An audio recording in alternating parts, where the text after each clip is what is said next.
Découvre.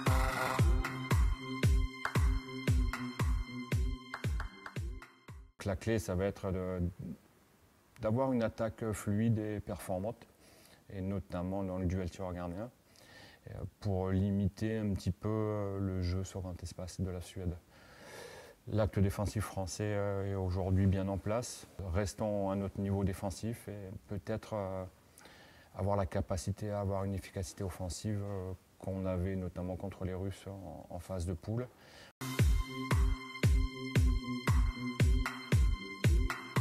C'est une vraie réussite de par le nombre de spectateurs. Même lorsque l'équipe de France ne joue pas, les salles sont très très bien garnies.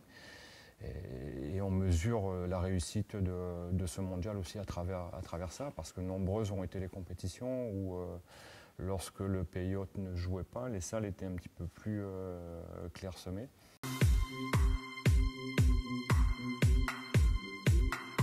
Mettre en place des structures de formation et ce qu'on appelle nous les pôles espoirs, et un par région. Donc lorsqu'on multiplie ça par le nombre de régions, avant la réforme territoriale, on était sur 24 pôles. Et vous multipliez ça par plus ou moins entre 20 et 25 athlètes. Donc il y a un vrai réservoir qui travaille tous les jours, voire 2 fois par jour. Donc ça permet de faire émerger des joueurs. Et puis en même temps, la fédération met en place un programme à travers les sélections nationales, les stages nationaux, de multiples moments pour concentrer les meilleurs. Aujourd'hui, les équipes de France jeunes, juniors ont gagné des médailles sur les dernières années, donc ça veut dire que le handball se porte bien. Mais il y a quelques années, les sélections jeunes ne gagnaient pas, mais l'équipe de France a gagné. Le principal objectif, c'est que la filière, c'est que la formation, c'est que le travail au quotidien dans toutes les structures permettent à l'équipe de France de gagner à terme. Et c'est ça l'unique objectif, avec bien sûr comme objectif que les clubs de première division élèvent le niveau.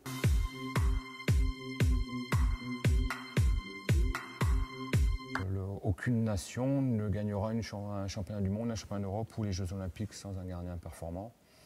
Et je crois que Thierry Omeyer est présent depuis le début de cette compétition, est bien présent. Mais je doute qu'il soit satisfait de sa performance depuis le début. Je crois qu'on n'a pas encore vu le grand Thierry Omeyer, mais ça tombe bien parce que les matchs quart et demi arrivent et ce sont des matchs pour lui.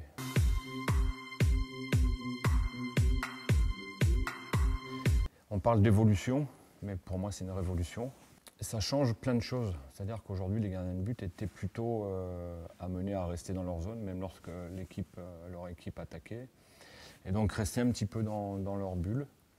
Et le fait de venir sortir, rentrer, etc., psychologiquement ça change un petit peu les choses, parce qu'on n'est plus sur le terrain, parce qu'on est sur le banc, parce qu'on est même à discuter avec l'entraîneur ou le joueur qui est à côté. Donc en termes de concentration, il faut ça change un petit peu les équilibres.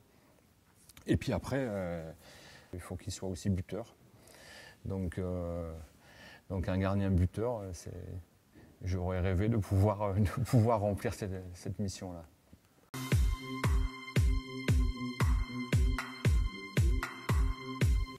C'est des garçons qui ont du talent, qui ont des qualités physiques, mais qui ont surtout aujourd'hui une tête bien faite et les pieds bien sur terre. Donc c'est ce qui permet aussi de faire la différence. Mais il est évident que depuis de nombreuses années, on savait que ces garçons-là et d'autres qui n'ont pas encore émergé au niveau de France 1 ont un potentiel certain.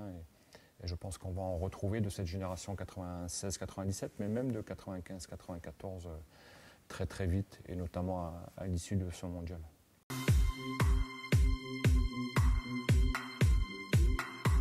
L'enjeu qui va se situer, c'est de stabiliser les résultats, de permettre aux jeunes de prendre la place des garçons qui risquent d'arrêter dans les semaines, ou dans les jours, dans les semaines ou dans les mois qui arrivent, avec un objectif qui peut paraître très lointain, mais qui est déjà présent dans la tête du handball français, c'est les Jeux Olympiques et qu'on espère à Paris en 2024.